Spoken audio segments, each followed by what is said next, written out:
Another episode of Two Scrippers, One Pole. Let's start this episode off with taking a big, deep breath. Let's take a few deep breaths. So, wherever you are, if you're driving, make sure you keep your motherfucking eyes on the road. Um, or if you're somewhere else where you can be, you could take a minute to actually like detach from whatever it is you're doing. Just like, or maybe you're laying down and you don't have the energy to sit up. Whatever it is, take the time to get into a comfortable position. Relax your shoulders, have your feet on the ground, like touch the surface. Maybe take your shoes off.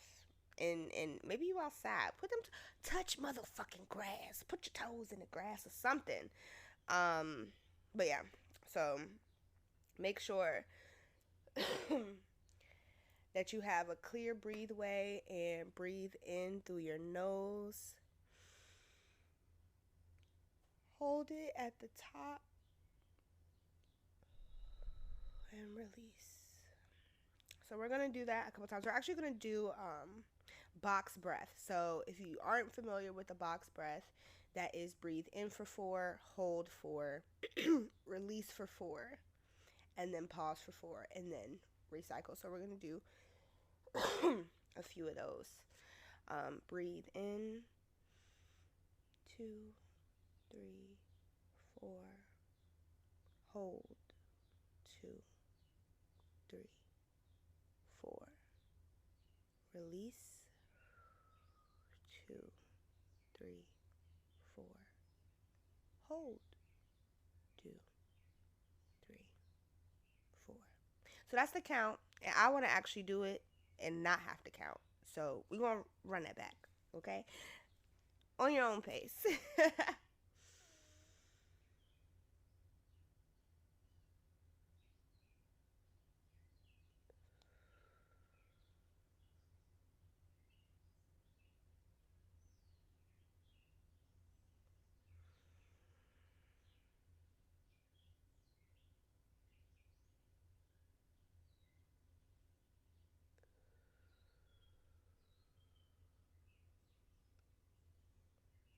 Okay. Um, so maybe you're starting your morning like I am, or maybe you're listening to this midway through the day. You just got off work, or maybe you're on your lunch break, or maybe you just put that damn kid to sleep, whatever the case may be. Whenever you're stressed out or overwhelmed, like take a minute to breathe and listen to why is this? And listen to the y'all. I don't know what's going on because um this damn mic, it's like the wavelengths. I can hear myself. Okay, the wavelengths look a little bit more normal. They was looking like I was whispering, and I was like, oh my God. Y'all know since day one, I've been struggling with the damn mics. So, couple of things. First, for those of you who listen, when I released the episode on Saturday, I had mentioned, and you can hear it in my voice still, that I am sick. And it turns out that it is COVID, right? And I'm like, I got all, y'all, I got the notes. I came to this episode really prepared. There were so many things that I wanted to talk about that overlapped. And I was like, oh, I gotta hit this. I gotta hit this. And I even set up like the order of like, okay, I actually got some unfinished thoughts. I got some corrections. I got some announcements. I have all these parts, right? But then it has been a week and the week ain't even over yet. Like I said, I recorded on Saturday and I'm now recording the day of this release on the Thursday, and so much has happened since I recorded. And so I was like sitting here trying to figure out, how do I structure this? Do I want to go like, I have all these parts, and I was like, oh, let me go look at sound effects, and I was like, oh my God, no, I don't have the energy for it. So it's just been a lot, and I was like, I don't know how to address all of it. So um I'll get back to the COVID comment, but I am feeling a lot better, and I'm hopefully towards the end of it, because this, like, the whole since last Monday has been so fucking ghetto in terms of health and remembering where we are in the world. So first I'll start with unfinished thoughts. So one, I was talking about how in this line of work people have to be secretive or find other ways. Like, a lot of people have to go into this no face because they have other jobs that could be at jeopardy. And I started talking about my friend Diamond, who has been featured on 2 episodes. For my YouTube people, this is a podcast. So if you go to wherever you listen to podcasts, you can also find Two Scrippers, One Pole. And there are a lot more episodes because, as I've been kind of talking about, when I first started this a year ago, and then, like, from when did we release? April to September, because that's when I took the break. There was a setup of minisodes and full episodes. So minisodes were on YouTube and full episodes were just audio only. So I think we're really at like 60, almost 70 episodes in total when YouTube doesn't have all of that. So if you're ever just like, oh, I want more mango, I want more of the shenanigans, go listen. And there were a couple of episodes from the first season that, if you are a visual person, you can go to Patreon and watch those. And those are like unedited. I just recorded it for the sake of clips, and I posted them on Patreon. So some of them have like a little bit of dialogue before the actual recording, after the actual recording, or like snippets. But they are like raw. Most of them. Some of them were a little bit like, it was, maybe I had guests and it was raunchy, and it was like, you can't put you can't put that to the main people. Yeah.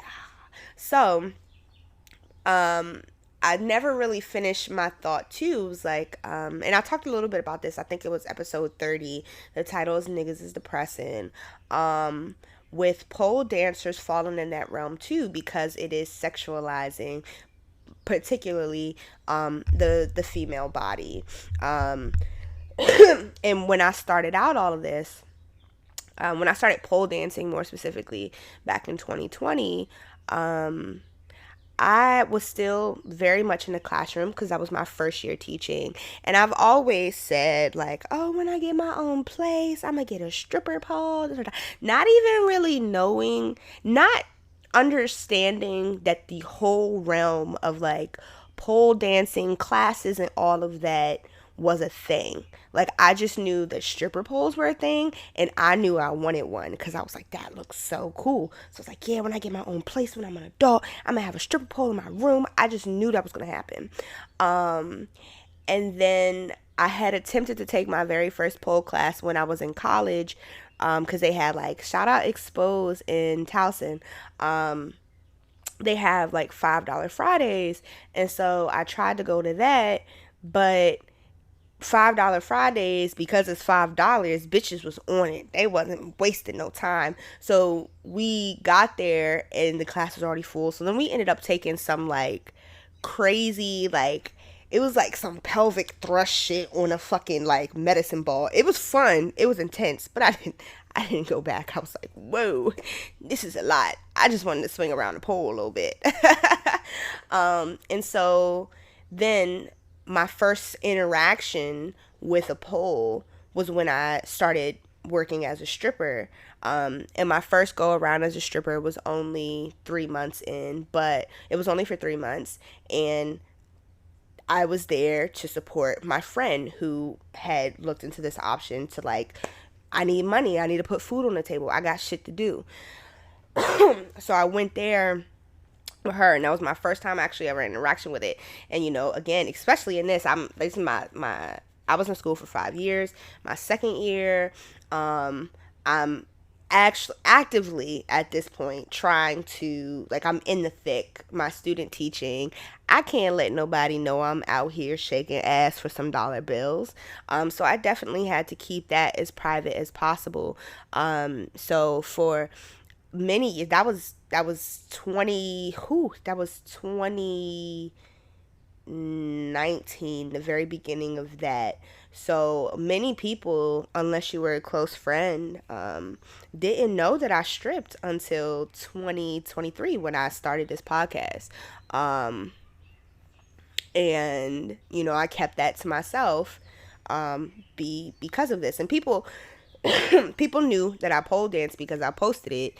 But my account was private, and I've said before that I switched it to, I ended up making a whole nother poll page because it became too much for me to continuously post this in my story. It became more performative, and then I had the people in my DMs just like really disrespectful, or if I was like posting stuff, we don't want to see that, we want to see you swing on a pole. Like, I'm like, all right, well, this page is about me showcasing me, and there's more to me than just this facet of my life. So I started the whole separate poll page that I kept on private because I was still teaching. And we see all the time of teachers' businesses getting out there. And I've talked about my relationship with OnlyFans. And honestly, like, if I had known, if I had taken the time to do more research and really look about like the no face route and look at all the other, get more into fetish content, I wouldn't even be here right now. I would have been the richest bitch. I would have been the richest bitch, okay? That's neither here nor there. But anyway, the whole reason why I went on this rant, Diamond, um, pole dances. She doesn't pole dance as much, which we kind of talked about in episode 5, Dark Solitude, and then episode 31, We Gotta Wax That. And so I definitely recommend for my YouTube people to head over and check out some of like the actual podcast episodes. And if you yourself are a sex worker, or a pole dancer, if you find yourself in this realm of like, you are in some line of work or expressing yourself creatively in some kind of way, maybe you're making art about taboo topics, but you have this like really strict vanilla job or whatever, like, definitely send an email. Let's talk, let's chat, let's see how we got here. And like, so there are ways to do this without putting your face on camera, because I understand the ways in which you can be reprimanded against when you openly share this line of work. And then I think about just like, I wasn't going off on that tangent, but, some people are, it's not that they're afraid to move within their authenticity, but they have to set boundaries, for how and when and where they can move within their authenticity. And like, I've mentioned it before that I'm definitely still like, me being in school and me being like my vanilla job, like having my face out here, in also the future of, me pursuing this master's to get my licensure to be a therapist, having my face out, talking about sex, talking about sex work, and also like not only in the podcast where I get a lot more personal, but like having my content out there, and just how I've kind of taken that in consideration as I've moved along this journey and continue to move along this journey. But I actually went back. Shout out Mayday. That's another person. Like, I've had some great features on here. Mayday has been a day one supporter. And she actually, congratulations, girl. She performed at PoleCon. I've been so out of touch. I didn't even know that PoleCon happened. Shout out to the PoleCon founder, Pole Mama. I miss you so much. Colleen Jolly. Like, oh, I've met so many amazing people and women in pole dancing and in sex work. And it's like, we're equated to less than, just because Like literally, you be naked on a pole, because if I had clothes, and it's not to say you can't pole dance without clothes, because let me tell you, Diamond is one strong ass motherfucker, okay? And she can pole dance in jeans and a sweater and be stuck on that pole. She has that strength, you know. There's like ways that you could do it, or there's like add-ons that you could put on your pole to pole dance fully clothed. But for some people, maybe they don't have access to those add-ons, or it just really is uncomfortable. And some people, or you could wear like clothing that's sticky, but some of those things are expensive. Like, and sometimes you just don't want to be cooped up in all the clothes. You just want to be free and move freely, be able to move freely. So there's like a lot of things, and people just, you know, you look at comments and people say crazy things, or people who aren't happy with themselves want to bring other people down because they're moving authentically. And this wasn't supposed to be about that, but it's that now. So yeah, that was my unfinished thought. I was just saying that, like, I didn't clarify who and what Diamond's role was, because she was also working in the school system, and I honestly am not 100% sure like what her role is now. I know she did leave the job and she's in another role, but it's still a role where she can't share, but she's also not as active in pole dancing for many reasons. So that was an unfinished thought. I was talking about loyal fans and how I have that big spender, and I was just talking about like having the importance of having conversations with subs, that everything's not just like fuck you, pay me, you fucking small dick bitch loser, or whatever other concoction of like an insult, a humiliating insult you can come up with. You know, you want to get to know them, and just talk to them. So I know that this particular person, he lives in the UK. I know he actually has a job, because he'll come in before work. He's like, oh, I remember it was one time, and this is where I really, because I noticed that he would come into some of my lives, and I think he ended up subscribing either the day before or after. But I was like laying in bed, and he comes in and he's like, oh, hey goddess, how are you today, da da da da. And I'm like, you know, what are you doing? So I told him about my day, and then he said, you know, I asked him like, how was your day, what are you doing? And he's like, oh, you know, it's been good, I'm just over here watching the soccer game, or excuse me, the football game. And you know, it's 1 o'clock in the morning over here, da da da da. So we're just like chatting, and I'm like, yeah, you know, I'm going live later. He's like, yeah, I saw.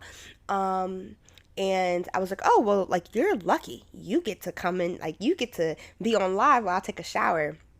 And so before I'm doing that, I'm just like, oh, so like, tell me more about like, how are you on Loyal Fans? What do you be doing? And he's like, yeah, you know, sometimes I've had privates. So now having this conversation, I know that this is a person that I could, you know, pull into a private and get more, like, building this relationship. He's a customer, building that relationship, and like, okay, you're into ass worship, you're into other things, so how can I like pull you in to want more from me, right? I already got you as a subscriber. Don't neglect your subscribers. And that's something that, like, you know, I have to definitely work on. So it's like we're having conversations, and then I might be like, oh, he's like, oh, you're so sexy, goddess, you're so perfect, you're this. And I'm like, how perfect am I? Show me. And then he'll tip me, and I'm like, oh, you want to see my butt? And he's like, yes, please, goddess, oh my god. And then I'll be like, you know what to do. And then he'll tip, and then I'll turn around and I'll jiggle my little ass, and I'll giggle, and he loves it. And then we go back to normal conversation. Like when I was in the shower, I was like, oh, you want to see me rub soap on my body? He's like, oh my god, yes, please, goddess, you know what to do.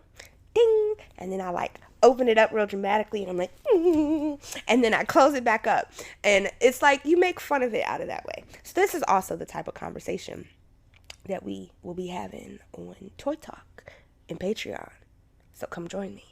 And I'll come back to that. So remember, this is all unfinished thoughts. I haven't even got to like the other couple things.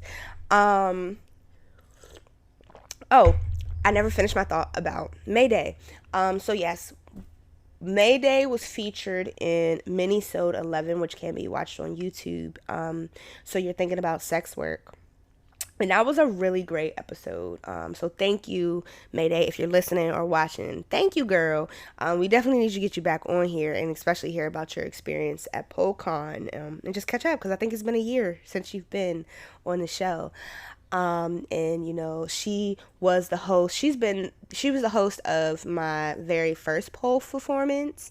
And she was the host of my most recent one, back in, what was that, March. But she's also featured in episode 11, full episode, which is on Patreon, or the audio comparing me to me. So I did want to give her that shout out.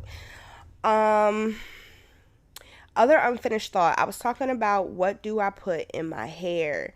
So originally it was just lavender oil. And I would spray water on it and wash it. Like, I washed my hair. Now that it's getting longer, I don't wash it as often because, like, it takes longer to dry and it's heavier. So you definitely, from my experience and what I have read, the shorter your locks are, you do want to wash them a little bit more frequently. Because water also helps with the locking. Because it, like, your hair expands and contracts, and all that knotting helps. And then the longer your hair gets, you're going to wash it a little less frequently. So I really would say I wash my hair every, like, week and a half to 2 weeks, sometimes even longer. Because honestly, and some people are like, oh my god, you don't wash your hair that often. My hair doesn't stink. My hair's not dirty. Like, I don't do anything extraneous for me to be sweating out my glands. And if I do, I wash my hair. So anyway, it started out as, like, lavender oil occasionally and water, and then I started boiling rose petals and lavender buds, and then spraying that. And so recently, my most recent mix, I took some of my aloe plant and I cut it up. I boiled that, and then I mixed rosemary, lavender buds, and rose petals in, like, a little tea bag, and I let it sit and simmer and, like, do its little thing. And then once it cooled down, I put it in my spray bottle, and and I added a couple more drops of lavender oil, and I put it in. And so I guess this mixture is golden because my hair is growing faster, it seems like.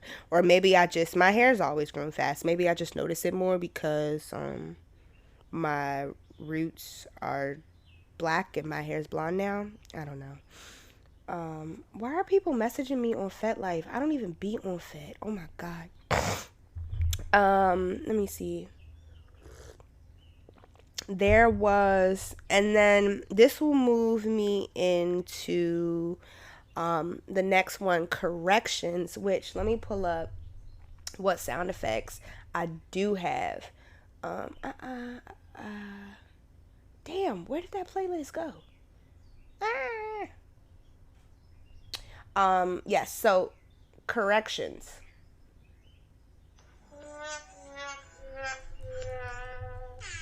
Okay. Correction, in some point in last week's episode, I said only, it was like a small hiccup, but I wanted to address it because it does have to do with some of the things I wanted to talk about this episode. I've really been talking about for 20 minutes. I need to do better at pacing, like time pace in my head. Hold on, I'm fixing my hair, y'all. Sorry for all the noise. Yeah, at some point I had said OnlyFans instead of Loyal Fans, and it was just like a small little comment, but it does have to do with some of the things that I planned on addressing in today's episode as well. So I was like, let me fix that, because I don't personally want any association with OnlyFans. No knock to anybody that still uses them. I have personal and political reasons why I don't. Then announcements, which I guess that wasn't really, no. I want to have like a school bell, okay? Yeah, I want to have a school bell sound effect for this. But announcements, I have decided to just make one tier for Patreon. Okay, so either you're in or you're not. It's $10 a month. If you got it, great. If you don't, whenever you get it or you feel like you want to come on over. With that being said, I don't know if in this exact moment I did approve it, but I'll go ahead and do it after I finish recording. So scratch out this little inner outer dialogue. Anyway, yes, so there is one Patreon tier now, the Champagne Room, where everything, because I thought about it, I was like, this is the main stage. The Champagne Room. So $10 a month. There is a free 7-day trial. Plenty of content. I do plan on starting to post new episodes again next month.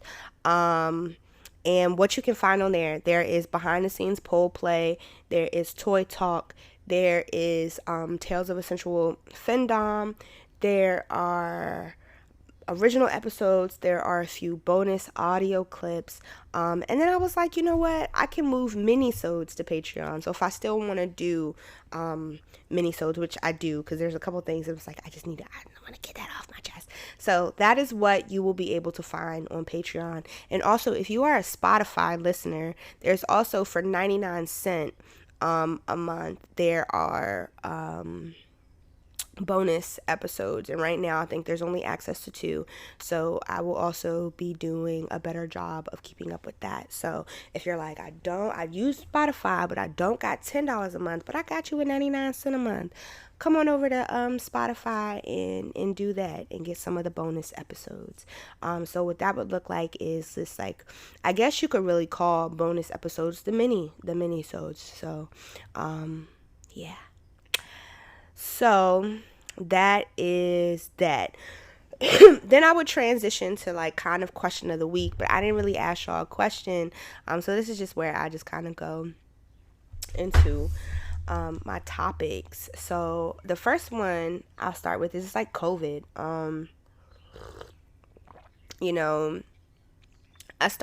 I woke up on Monday with no voice. I told y'all that. And as this now, it's Thursday. I woke up the 3rd feeling like shit, and now we're the 13th. So it's been 10 days, and you can still hear in my voice that I'm sick, and you can, I'm drinking my tea. And last week was just a roller coaster, and this week has been better. I still have a cough. I actually was going to record. I'm recording the day of because I was going to record on Tuesday, but my cough has been so bad that I just get into these coughing fits to the point where I can't breathe and I just throw up. So even when I'm taking medicine, I start coughing immediately and I can't stop. And it's getting better throughout the day now, but at night it gets really, really bad. And this has happened to me without COVID. I've had many respiratory infections, and this is like my 4th or 5th time getting COVID, because I had it. I had got, for the very first time ever, I got flu right before like that January of 2020, and I was down bad. I woke up that morning and I had just like a little pressure headache and like a little sinus, and I was like, oh, it wasn't that bad. And going like teaching, it was so much more work, and I'm sure it still is. It's so much work to prep for a sub than just being there. And I was like, I'm still functioning. Let me drink my tea. Let me do this. I'll be fine. And by the end of that school day, my body was aching. I could not move. I was so fucking hot. And I'm sitting at my desk with my jacket over my head, just like,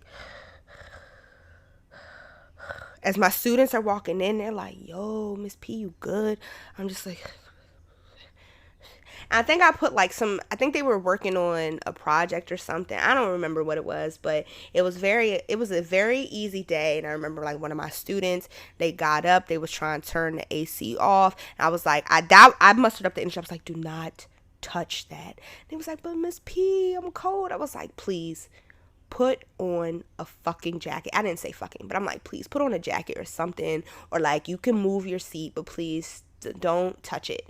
And I remember one student like walked past my classroom and did a double take and came back and was like, yo, Miss P, you look like you dead, bruh. And I was just like, I feel dead. he was like, why are you here? I said, I don't know. And he was like, I hope you get better. I said, thank you. Go to class. I miss my babies, and all of my students from when I was teaching have officially graduated. Fingers crossed. But yeah, what a fun time. And then so that was the flu, because I went to the doctor later that day. And then later in March, I had started feeling sick again, but this is where it really started to ramp up about, like, we were still figuring out what was going on. And because in January, we just knew it was a thing. We didn't know. Like, I remember the doctor.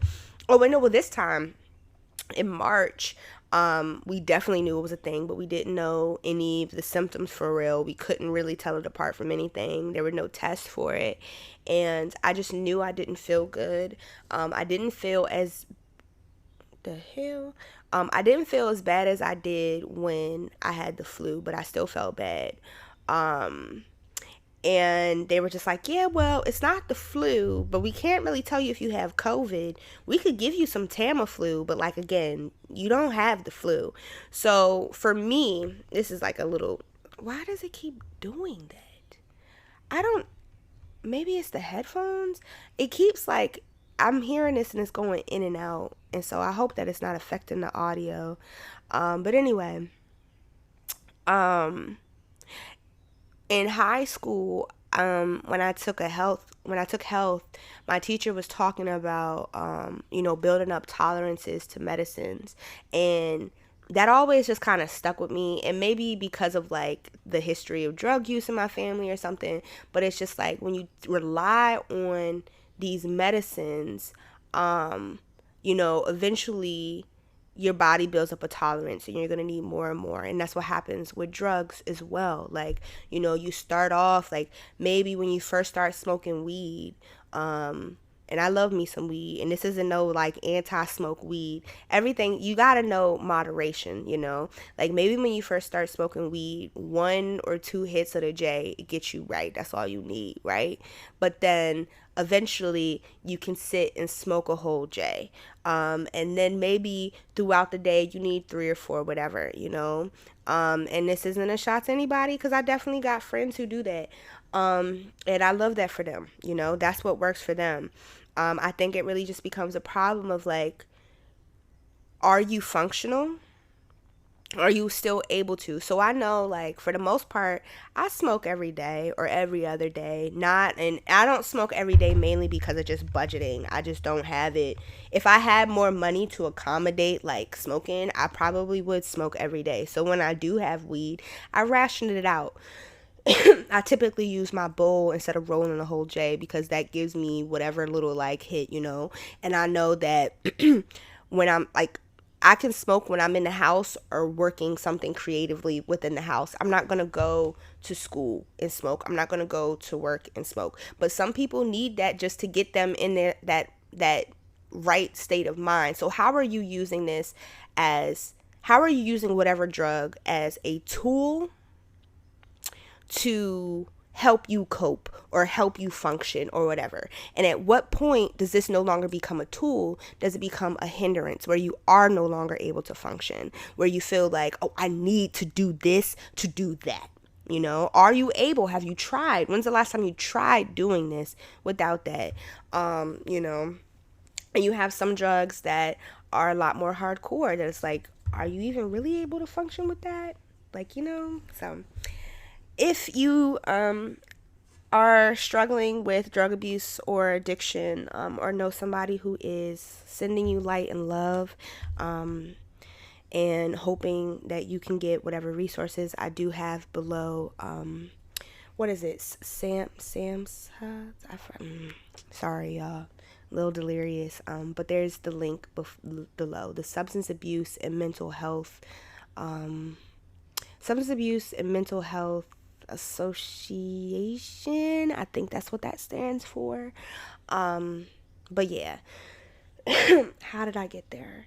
Oh, I was saying that because, so ever since she said that, this whole idea of tolerance, I really don't use as much medicine. I try to let my body naturally fight things off before I go for medicines. And now that I'm like, especially in this past week, I'm looking more into herbs. Is there something that is more natural that I can use and ingest that'll help me instead of using so many man-made? Because listen, NyQuil, if you need a sponsor, I'm a NyQuil girly, okay? I will, you know how, like, and Everybody Hates Chris, she's like, Robitussin, you broke your ankle, Robitussin. That's how I am with NyQuil, okay? I will guzzle that shit down. But I usually wait, like, depending on how bad the symptoms are, like, I'll wait till, like, the second or third day to see and get that aid. It's hot as shit in here. Oh, my God. Let me turn the AC on. Yeah, I'll finish my sentence when I get back.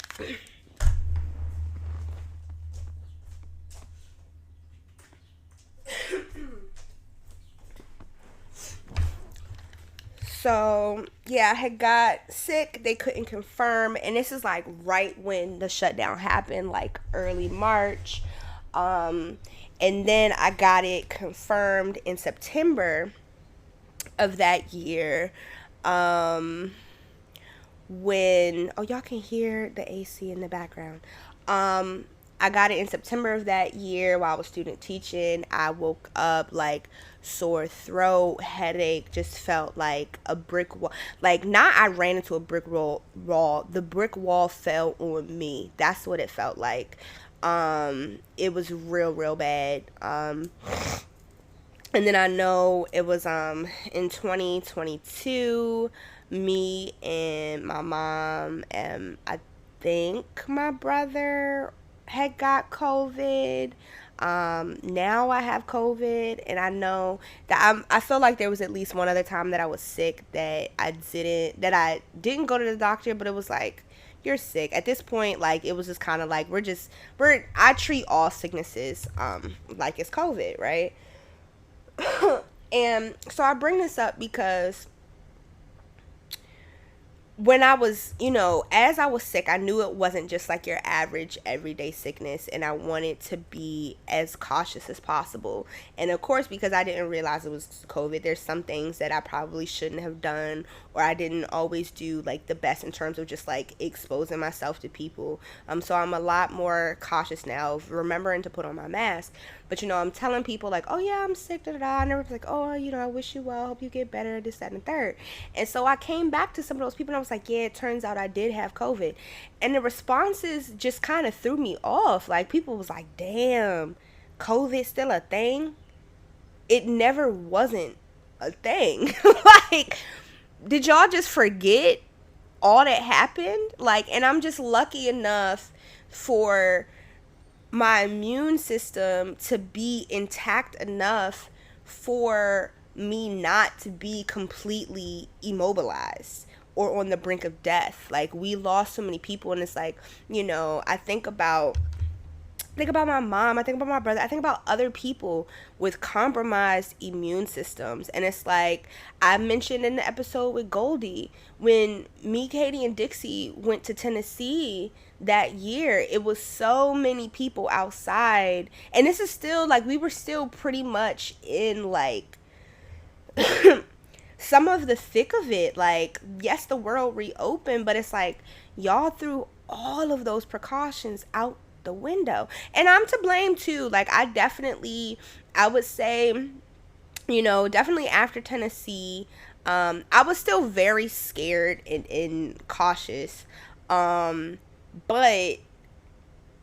definitely in like later 2022 and 2023, it was just like, fuck it, we outside. So I know that I definitely didn't keep up some of the practices, but this is like a wake-up call for me, and just thinking like, dang, I'm down bad and my immune system is more or less fine. Like, thinking of other people who already have their immune system is fighting something. So it's like, yeah, you might be good, but genuinely thinking about other people. And I like, in your relation to them, and how can you help the next person, even if it's something that seems so small. And like, so for me, it's like, I went to the doctor. They said at this point, no medicine that we give you is really going to help you. Like, we can give you some things to kind of help mitigate. So she prescribed me like cough medicine and Flonase. And I never went to fill out the prescription. I'm just like, it is what it is. I'm choosing to live with those. I don't want to sit here. I already paid a fucking $50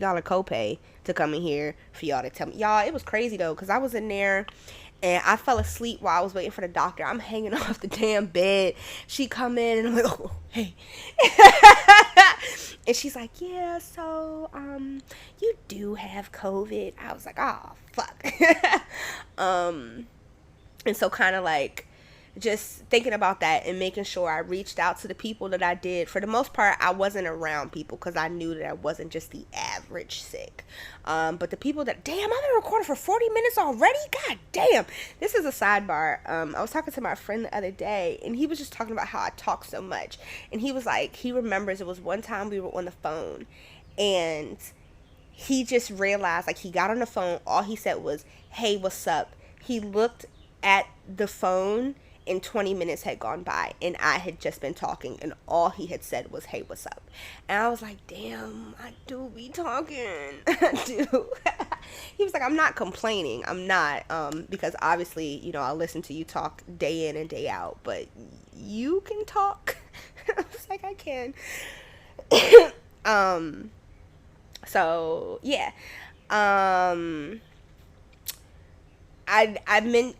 contacted the people that I had been around and just like, hey, it actually is this. I just want to let you know if you are feeling any kind of way, and just take extra precautions, and in that instance, that's the least I can do. And so in other ways, I mentioned how I still had to get work done going in the office when other people weren't there, so I limited the risk of exposure. And when I did have to go into the office with other people, at this point the doctor said, like, you're really past the point of contagion, you can go back. So going back to the energy thing, I was gonna go into work early, and I said, nah, fuck that, I'm not going into work early. I'm not dealing with all that has transpired at work this early in the morning. I'm gonna pour into myself before I deal with that. So what do I have the energy for, and letting that kind of guide how much time I spend within the office.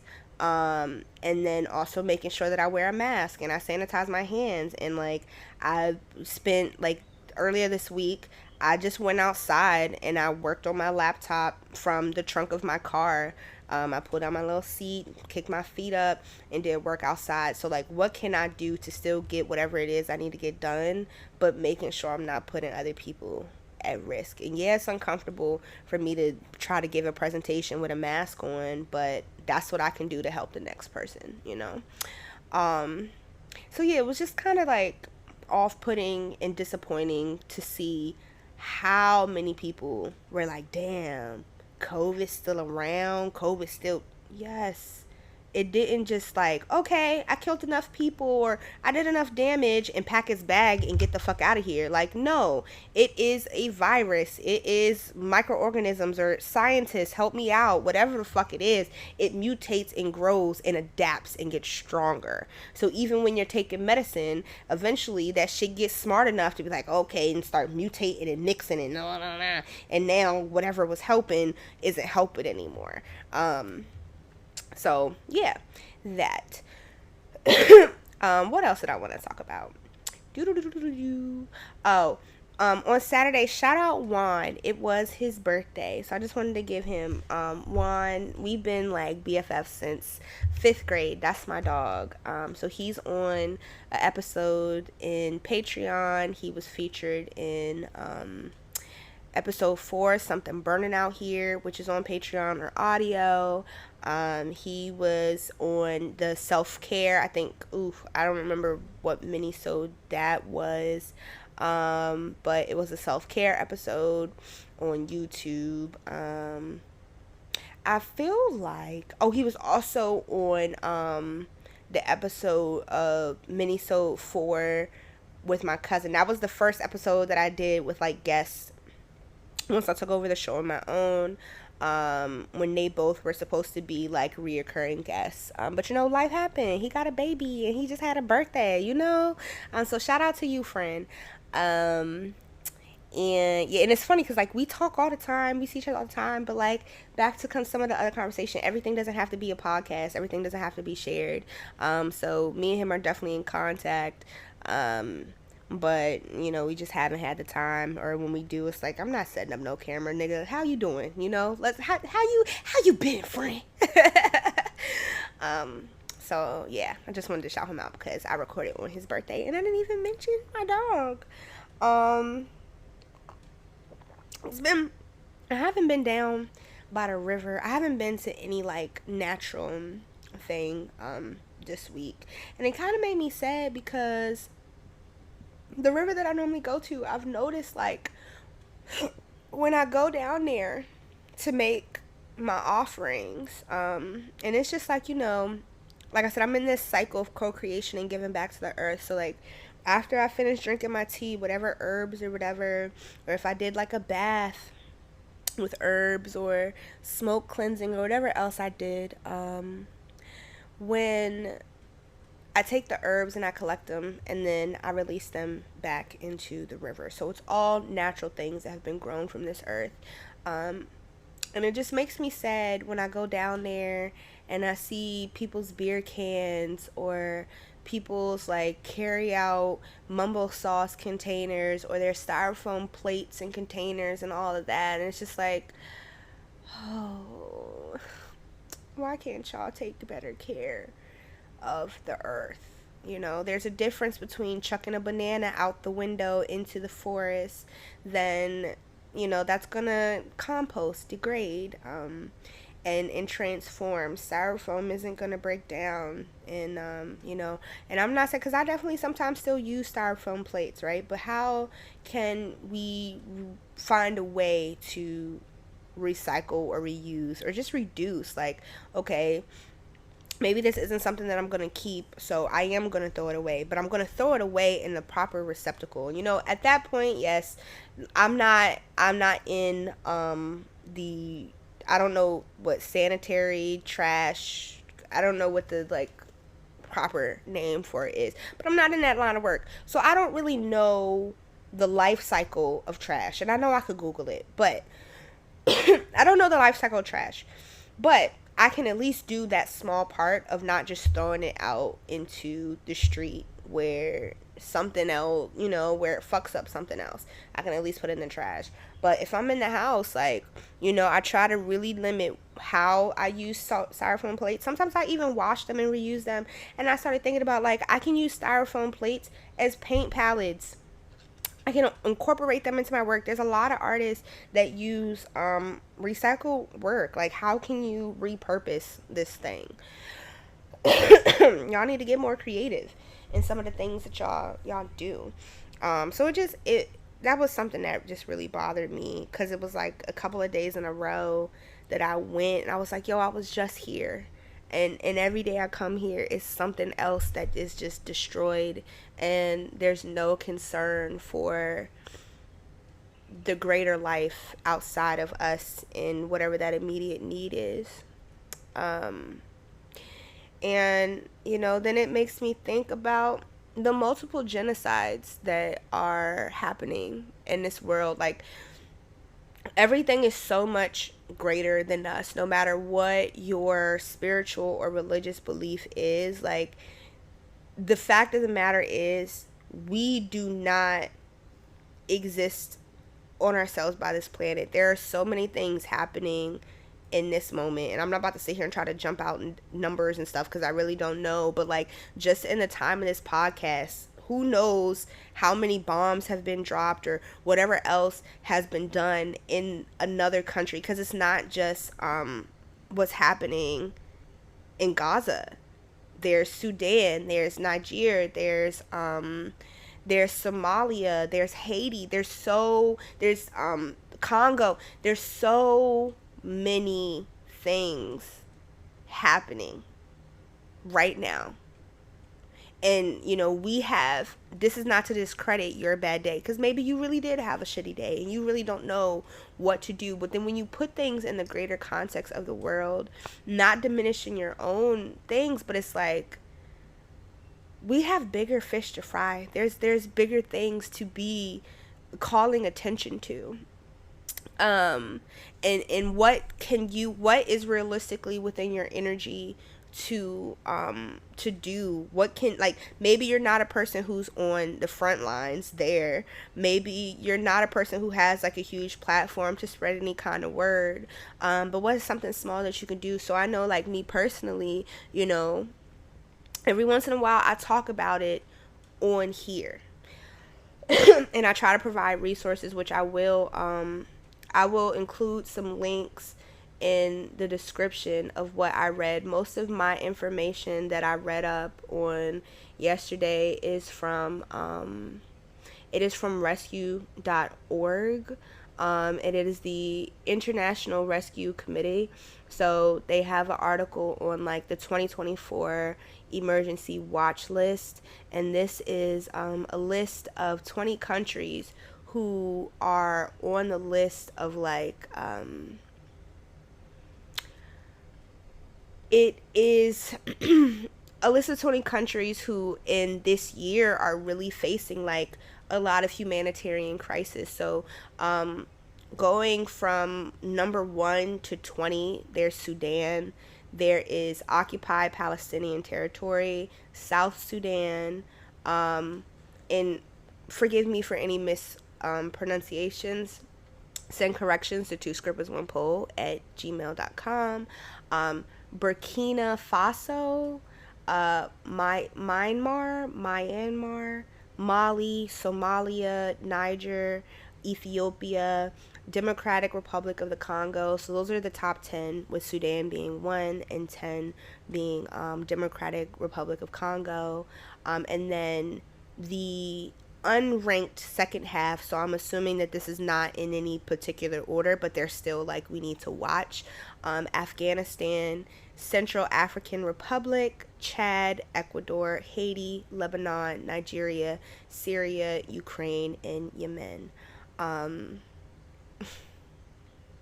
Sending as much light and love as possible to the people who are in those countries, in those territories, and are just like their life has flashed before their eyes. And for many of these countries, in the research that I was doing, many of these countries, this was a build up over time, and then it just like reached this peak.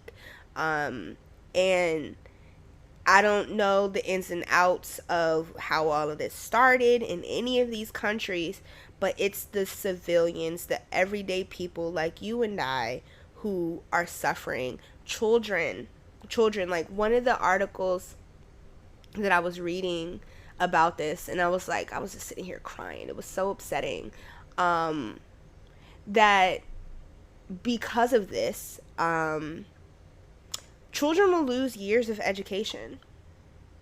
And that it says children will lose years of education. Gaza's 625,000 school-aged children have lost access to education, with the majority of schools being used as shelters and almost 90% of schools damaged or destroyed. So it's like, we need an immediate ceasefire. This how it's gone on for so long, how there's no need for such military grade weapons. There's no need for guns. There's many countries that don't have guns and they do fine. We don't need all these mass weapons of destruction, and especially because it is the everyday person who is suffering. Yes, you have people who sign up and have some inkling of like, okay, you're joining the military and you could be involved in this, and like that is something that a person joining the military or any kind of law enforcement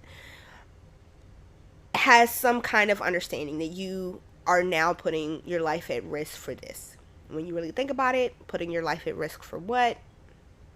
But I want to focus on the innocent women, children, men, people that are suffering and have lost their lives because of this. People, like, there's not access to food. There's not access to clean water. And it just creates this cycle. You can't go to school. You're missing, like, they made up a new acronym.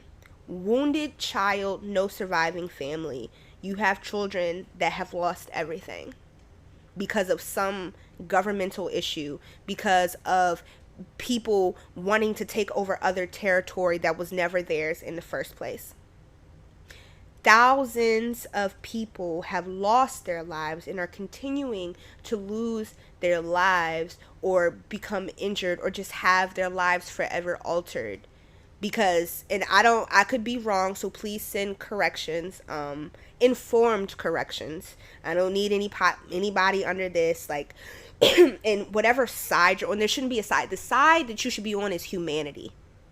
Because, again, these are innocent people who are suffering the most. Even if there was a ceasefire today, in the middle of me recording this episode, after this episode, whatever the fuck, whenever, even if there was a ceasefire, there's still going to be so much that needs to be repaired. And so the longer that this goes on, it's genocide. You're erasing a mass of people. They don't have homes. They don't have, like, each other. They don't have access to food, water, education, healthcare. Places that are hospitals and schools, these places where you're supposed to be learning things and supposed to be getting, like, basic resources or basic help.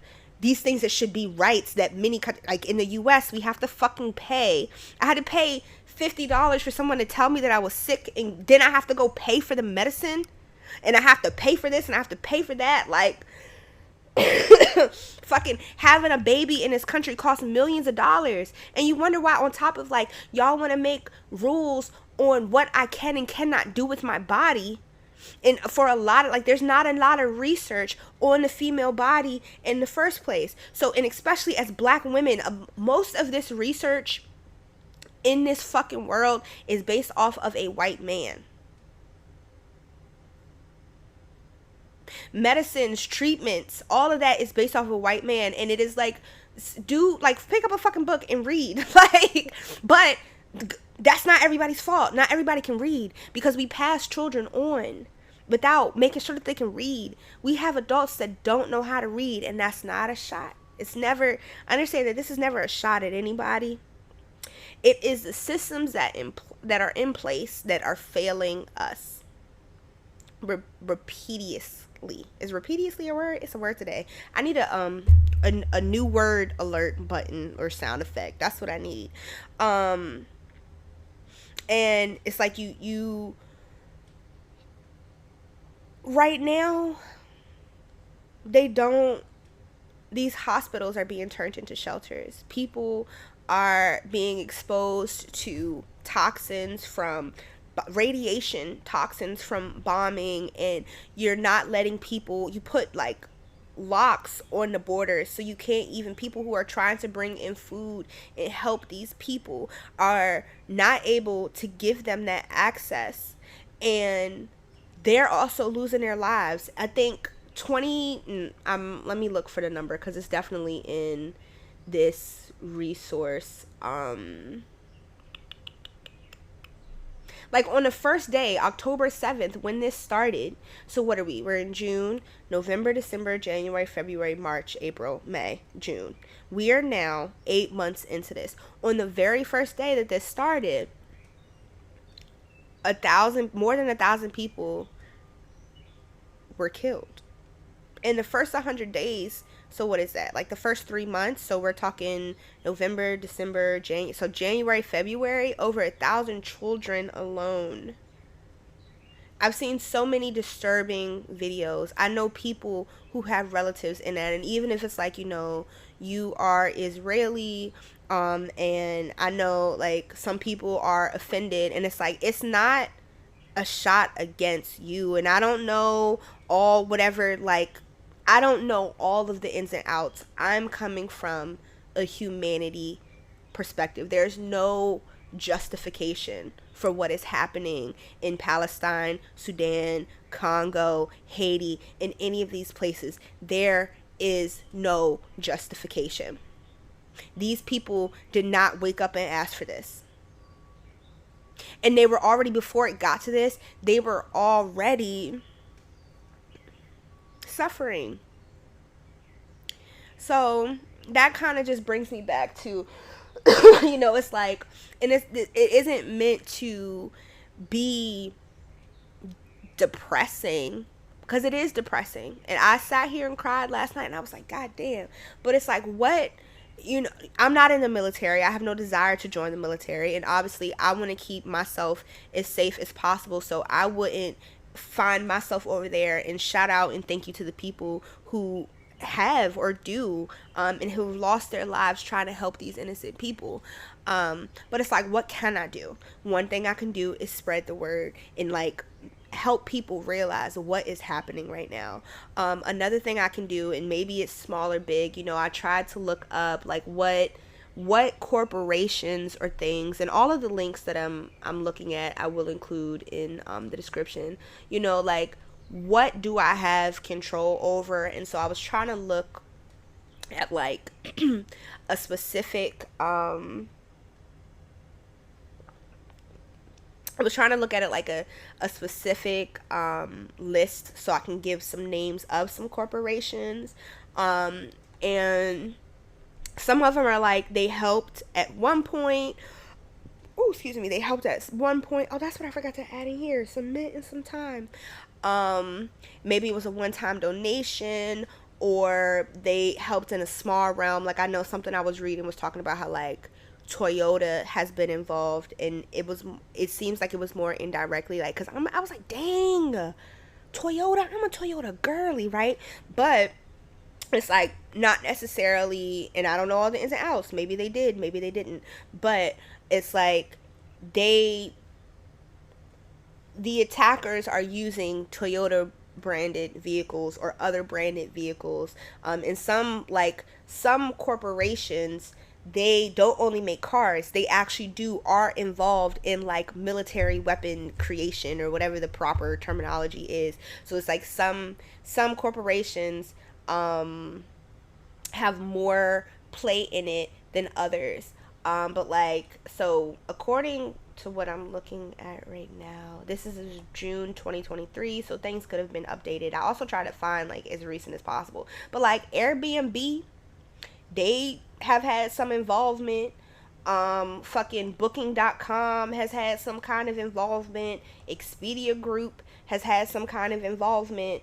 And again, I'll add, this is like from OH, the United Nations Human Rights Office of High Commissioner, Office of the High Commissioner, OHCHR update of database of all business enterprises involved in the activities detailed in paragraph 96 of the report of the Independent International Fact-Finding Mission to investigate the implications of the Israeli settlements on the civil, political, and economic, social, and cultural rights of the Palestinian people throughout the occupied Palestinian territory, including East Jerusalem. And this has been updated as of June 30th, 2023. And so this is just like, they list people, business enterprises that are no longer involved in illicit activities, business enterprises involved in illicit activities, business enterprises involved as parent companies, and then business enterprise involved as licensors or franchisors. And there's many different things. We've heard about how McDonald's has helped out in ways, so that's something. McDonald's already isn't good for your health, and this gave me extra reasoning why. Like, yeah, sometimes, I'm not gonna lie, I sit here and I'm like, damn, I really want to fry, because sometimes McDonald's fries be bussin'. When they got the salt on them, they be bussin'. And no Sprite hits crispier than a McDonald's Sprite. Sometimes, like, I'm not a soda drinker. Sometimes I really want some carbonation. Like, I crave carbonation. And I'm like, damn, this Sprite not hitting like McDonald's would. And whether they still are or not, I know at one point they were. And on top of everything else, that's more motivation for me just not to, like, I don't even want to be bothered with McDonald's.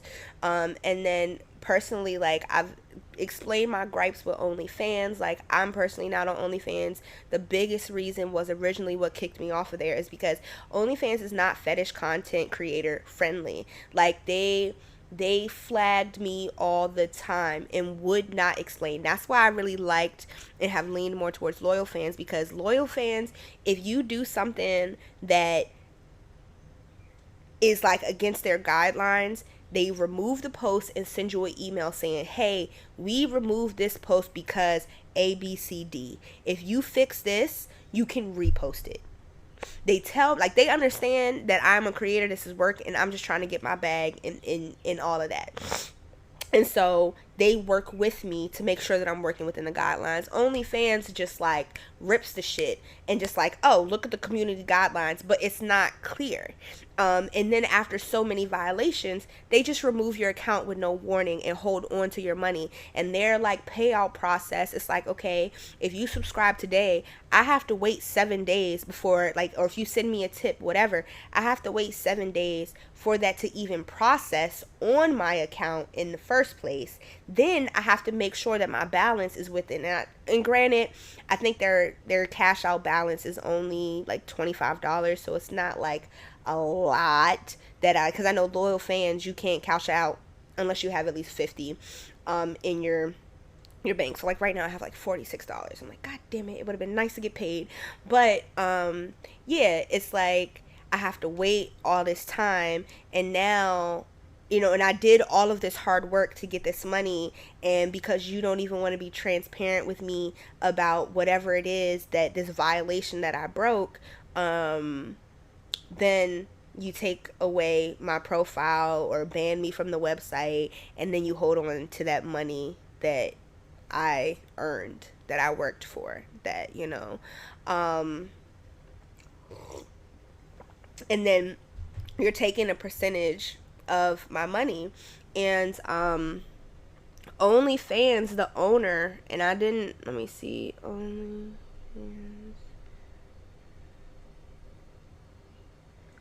OnlyFans donates to Israel. Let me see. So you can look it up. I didn't pick. If you type in OnlyFans donates to Israel, there's like a bunch of articles that pop up, and it says OnlyFans billionaire owner Leonid Radvinsky and his wife reportedly pledged $11 million to the powerhouse pro-Israel lobby American Israel Public Affairs Committee, or AIPAC, last year, according to an international donor list obtained by the Lever. And I don't know all of that. Like, I haven't gone into a deep dive, so I do want to make that caveat, that I haven't gone into a deep dive of it. But it's like, for me, whether, you know, you're the OnlyFans owner, you're getting some kind of profit. So I know that somewhere in that $11 million that you donated came from creators. And whether it was a one-time or not, on top of the treatment that I've already received for the organization, you know, because sometimes I really be sitting here, I'll be like, damn, that OnlyFans money did hit different. Like, when I was on OnlyFans, both times that I was on OnlyFans, and like, I think the first time I was on OnlyFans, I was only there for like a week, but both times that I was on it, like, the money definitely was worth it. I made, out of all of my sites, I had made the most money from OnlyFans when I was on it. And sometimes I'm like, damn, these bills. And I know that OnlyFans is still one of the more popular, but it definitely caters more towards like porn. But it's like, damn, I know that all money is not good money. So it's like, yeah, it would be nice, but for me personally, it's just not something that I want to support. So yeah, think about what is within your power to do to help the next person, in terms of, oh, and then something else that I really wanted to read too, is that the IRC, which again is the international, where'd it go? International Rescue Committee. Something that they said is like what they do on the ground, and I want to read it because I was like, oh my god, this is really beautiful. And let me see. They're facing famine. Their healthcare system has collapsed.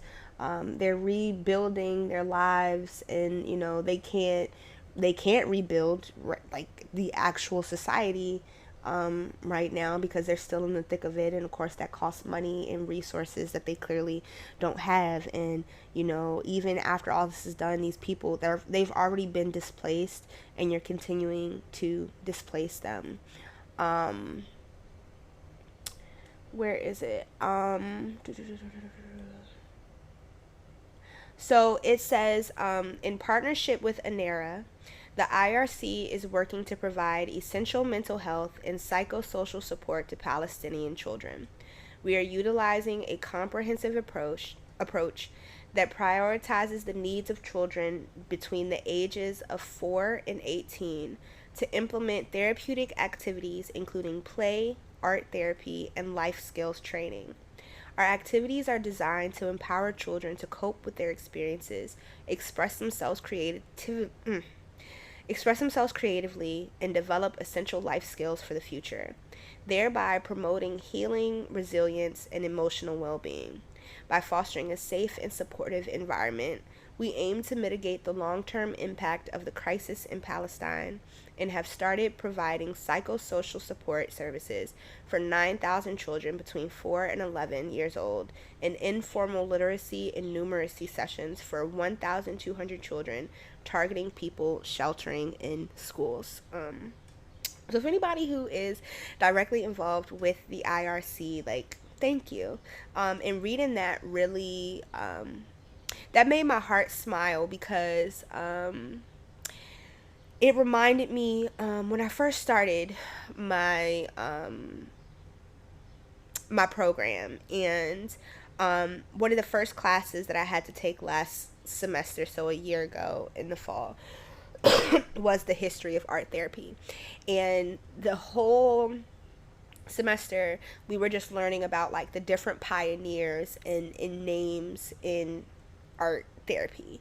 And one of my cohort members, they did their project on Frida Dickel Brandeis. Ooh, I want to make sure I get her name right. Frida Dickel. Oh my god. I want to make sure I have her name right.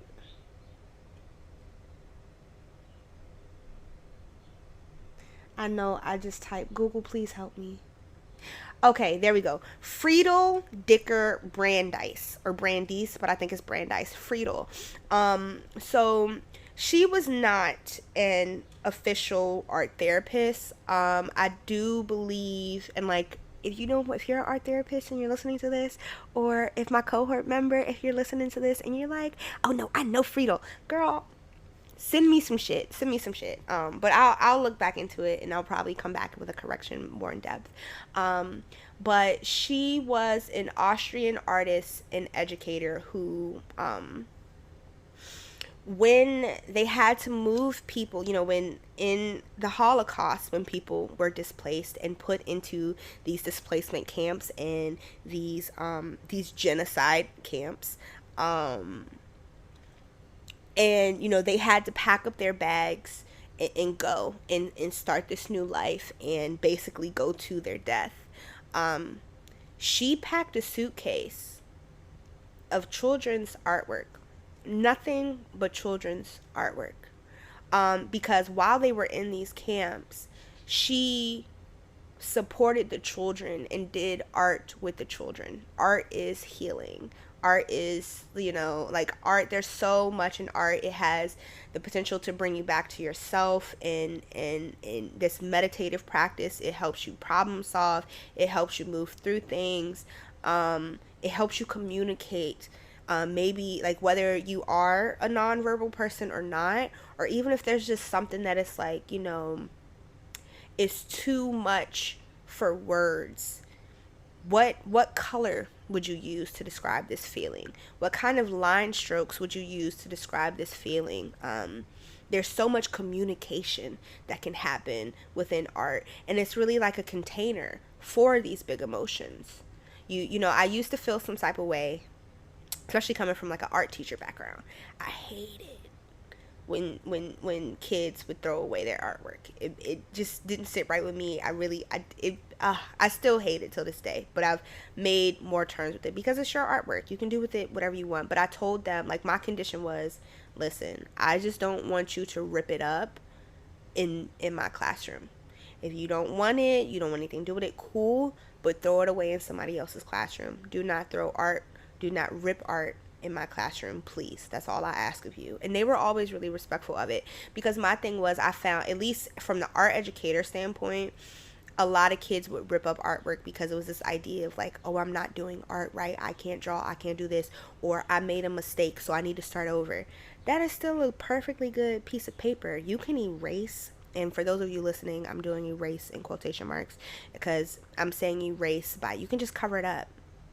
Yeah, it might be a strong mark. Pick some paint, or maybe you turn it into a new shape, but it can be transformed. You don't have to quit immediately. But then what I've come to, so that was like my teaching standpoint of like looking at how can we transform this into something that is more digestible and you are more proud of. And I know that in the end, you were so ready to quit, but you got to the end of this artwork and something you can say you're proud of, and so that form of gratification, because everybody wants instant gratification, but like even this piece right here, this started out, when I came up with this idea, it was like 2018, and I didn't actually create this piece till 2022, so it was an evolving, transforming. This piece in my head looked completely different. It's an open letter to people, and I was going to do singular pieces and just display them together to make them a series. But then, as the years went on and I sat on it, it was like, okay, well, originally it was supposed to be addressed to like 7 different people. Then I was like, no, that wasn't as significant as a relationship as I thought it was, so I'm not going to address that. I'm not going to address that person. And then when I finally came to a place of like, okay, I'm ready to start, like I started with the design, but when it came down to actually writing the open letters, I'm like, let me see, like, who really do I feel like I need to address in this piece? Y'all, I also, like, sidebar, I started my period this week. I'm like, God damn. I was talking to my cousin, shout out you. Like, she's like, bro, what did you do to Mother Earth? Because she really be slapboxing the shit out you. Like, if it's not one thing, it's another. And I was talking to my partner. I was like, bro, like last week, I was texting him, trolling. Just like, I was just being funny. Just turning everything into a sexual joke just to be annoying. Like, a bitch wasn't even horny. I was just saying shit to say shit. Then I'm like, damn, now I'm actually horny and I like want to do some shit. I go to the bathroom. I was like, ain't no fucking way, bro. Like, you gotta be kidding me. Then he talking about some jokes on you. Nigga, fuck you. Okay.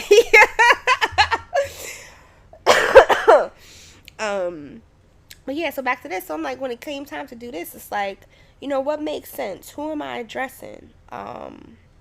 And how did I get there? Yeah, so it's just like, this serves as a container for me, and this is more digestible for me to look at, but also to reflect my part in it, like, why did these things happen, and what did I do? And then I also kind of listened, because I went back and listened to some of the episodes that I talked about certain people that are addressed in this artwork, and I talk about this in the Mango's rant, who is addressed in that. But I went back and listened to some of the episodes where I address some of my grievances with these people, and I definitely said some fucked up things, but I was also coming from a place of hurt, and not, and then I felt like in the moment I did all that I could do, But I'm like, I could have done more, or I could have not done certain things. So also trying to hold myself accountable in some of those things. But that's not neither here nor there. I was talking about Friedel, and it was like, that is what she did. She was more concerned about the children, in creating a space for the children. Like the children look up to adults to help lead them and guide them, and teach them how to function within this world. And the resiliency of children is just amazing. It's so amazing. Like, I think about the videos I've seen of like children that are just sitting on the side of the street and cheering each other on, dancing, despite being hungry, malnourished, and not having clean water, or having whatever else they need that are basic essentials to survival.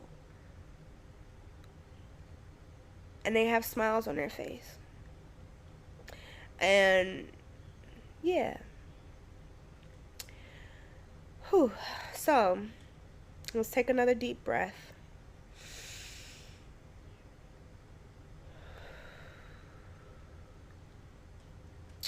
So, yeah.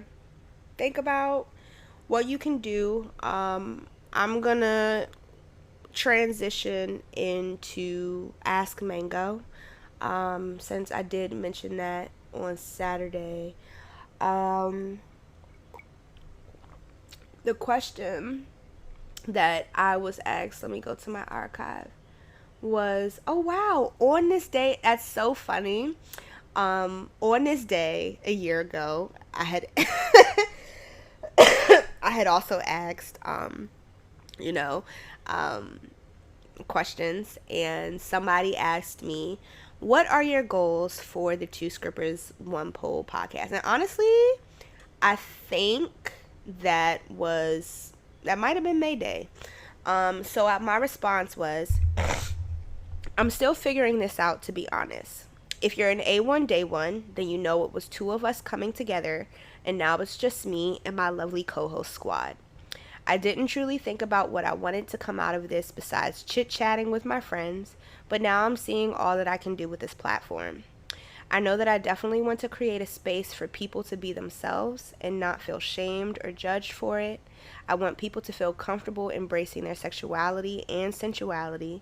It's something that we could agree makes us feel good, but we get so much shit for being open and honest about it, and so I just want people to do what makes them feel good, whether that's sex or not, because it's not always sex, and sometimes it could be something that's related. Like, I've shared my experiences with kink, and how some of the things that I've done in kink have not been sexual. A lot of the things that I engage in are platonic, with people that I'm meeting within the community.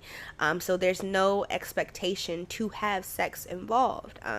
So that's why I want to, shout out Jax, because Jax and Eli Daniel, both the community that y'all have created with DC Cuddle Club, and like oh, that's so funny, because Jax just messaged. I do have to message her back because she mentioned me.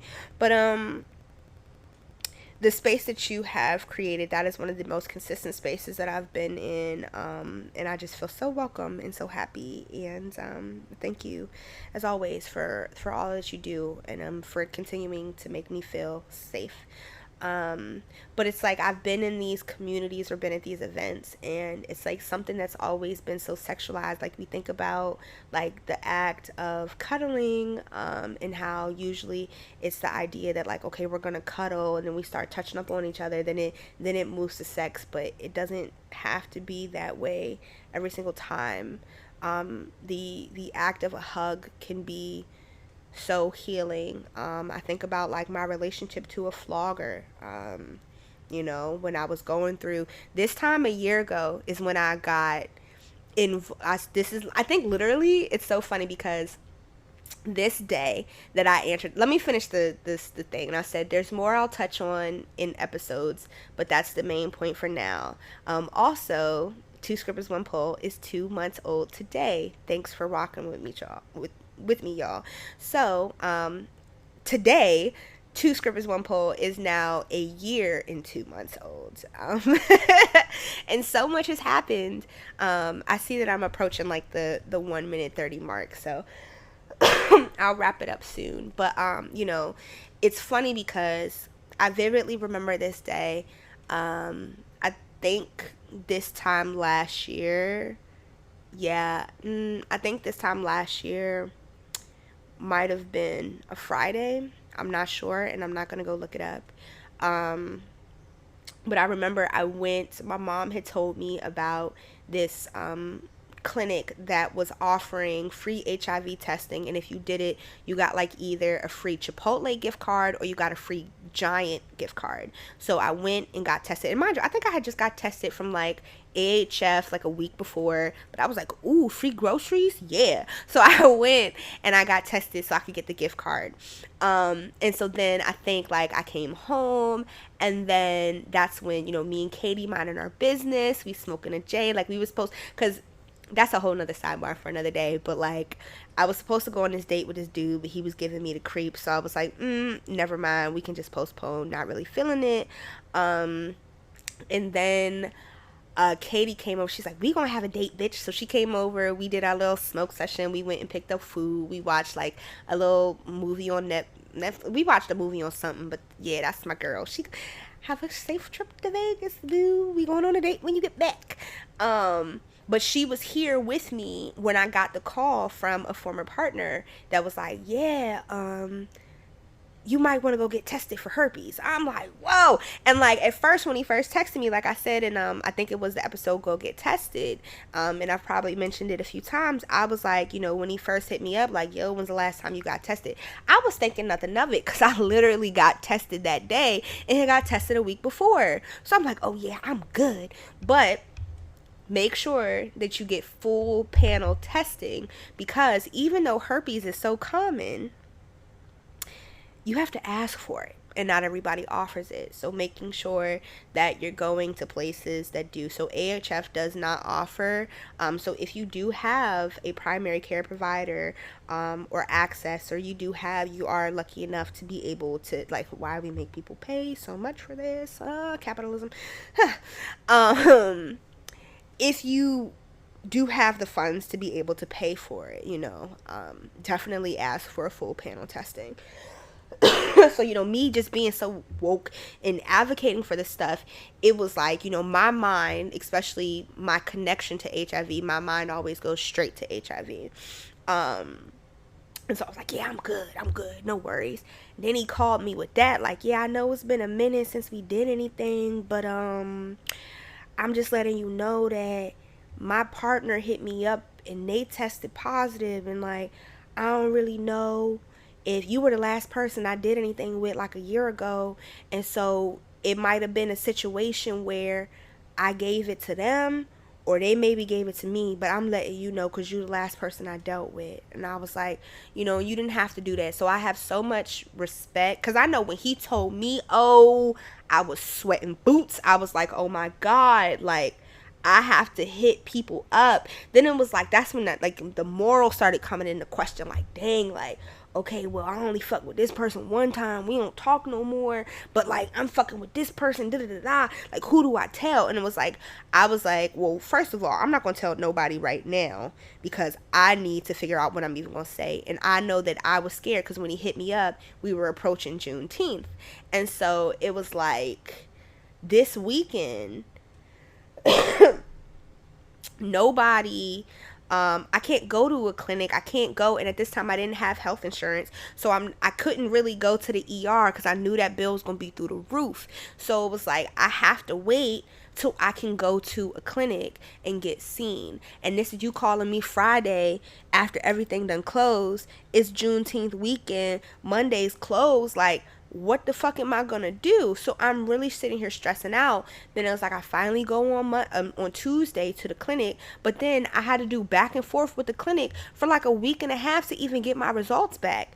And so that whole time I was just stressed the fuck out, and I didn't know what to do. And I'm sitting here in my head, I'm like, I ain't want to hit nobody up and scare them. it had them, freaking out. So it was like, luckily, I got my results back and they're like, you're fine, you don't have herpes. And I was like, okay. And I knew I was talking I was talking to one of my friends, and I was like, eventually I'm gonna talk about it. You don't have to talk about everything on the podcast. Da, da, da. You're right, and I don't. But there's certain things that it's like, why not share this information?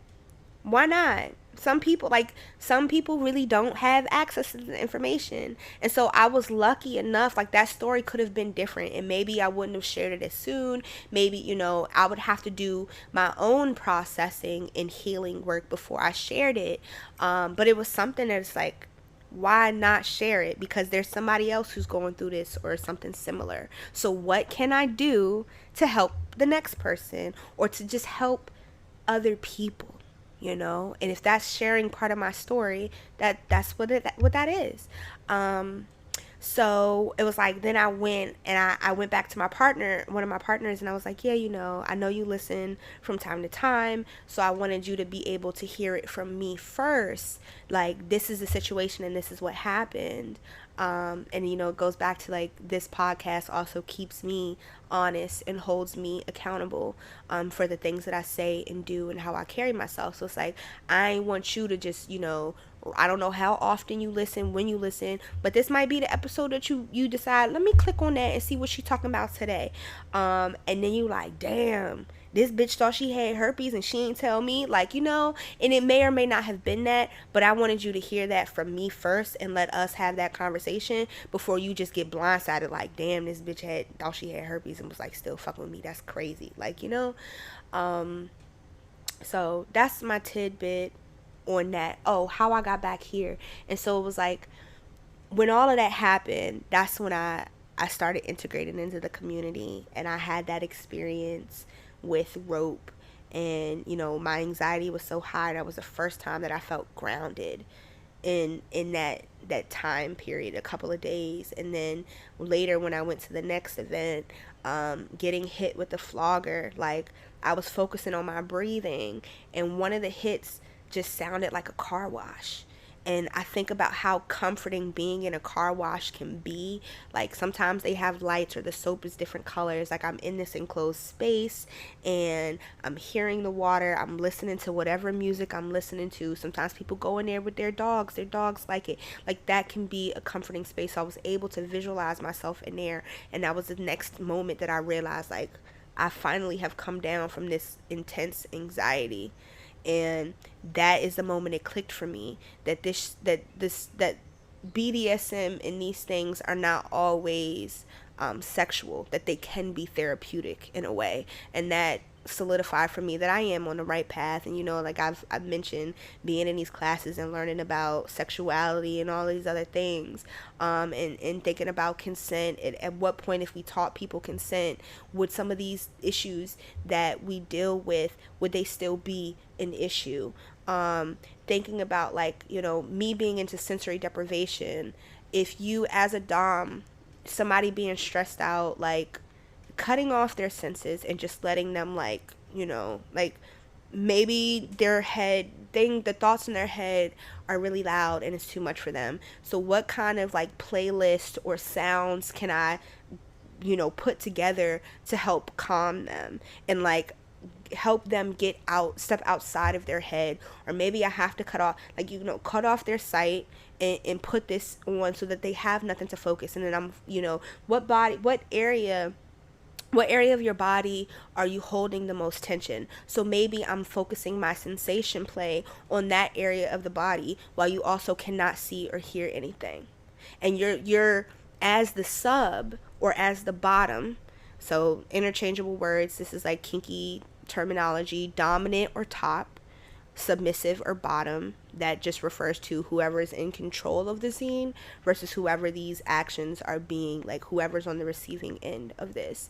So as the sub, you're coming to me with whatever this is, and as the, like, you're trusting me as the dom to take care of you and walk you through this safely within whatever it is that we talked about you're comfortable with. So maybe you are cool with sensory deprivation, but, like, you know, I've talked about, I really want to put somebody in a motherfucking, like, one of them vacuum boxes. One of those days when I get my own dungeon or I get my own space where I can really have, like, my 50 shades of gray red room, maybe I'll have maybe I'll have one of those vacuum boxes.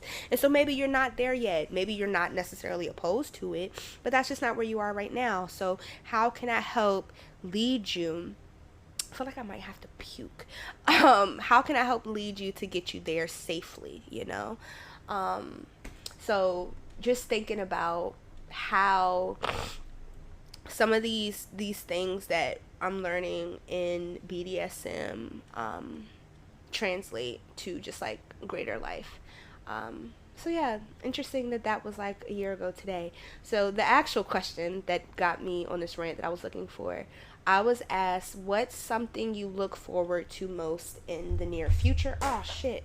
And this was my response. In the very near future, a bitch looks forward to getting healthy, because healthiness is supreme. And I've been in a house delirious as shit, okay?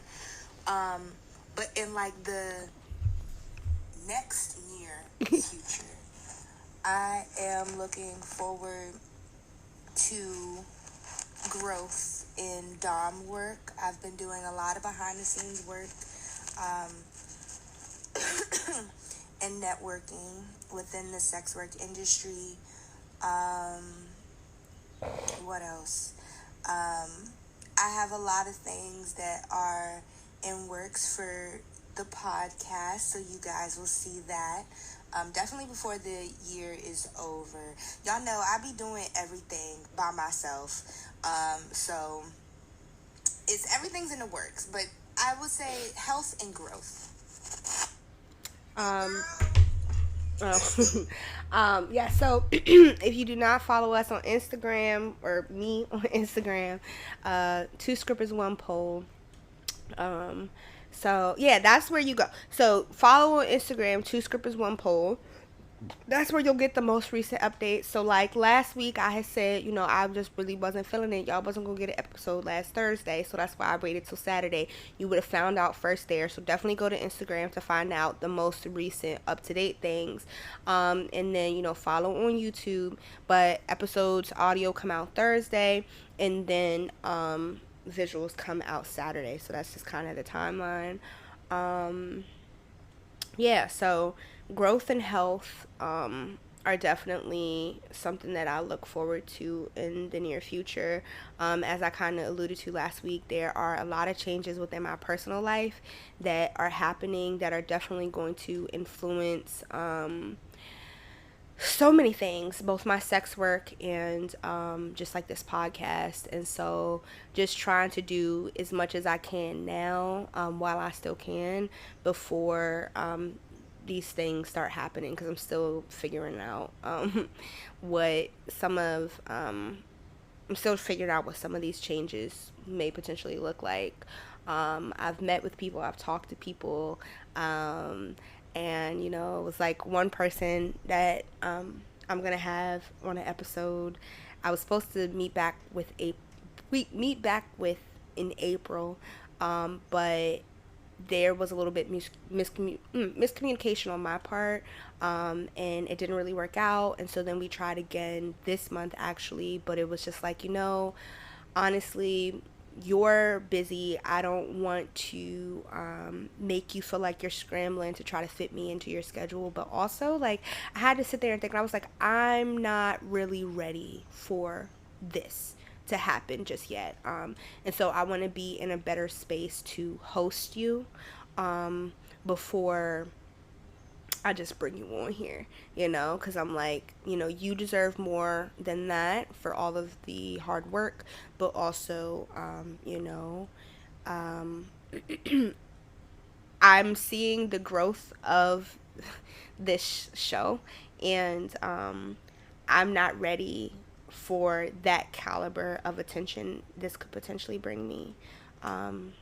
So so just continuing to work on myself. So, I think transitioning into Mango's message, think about what can you do. There's don't diminish yourself and what you're going through. Allow yourself to feel your feelings, absolutely, and don't let anybody invalidate. Because and honestly, like, if stepping in a puddle is what just breaks the straw on the camel's back for you, and you just have like a fucking fit and you're ready to fucking punch somebody in their face because you stepped in a puddle today, like, that is your bad day.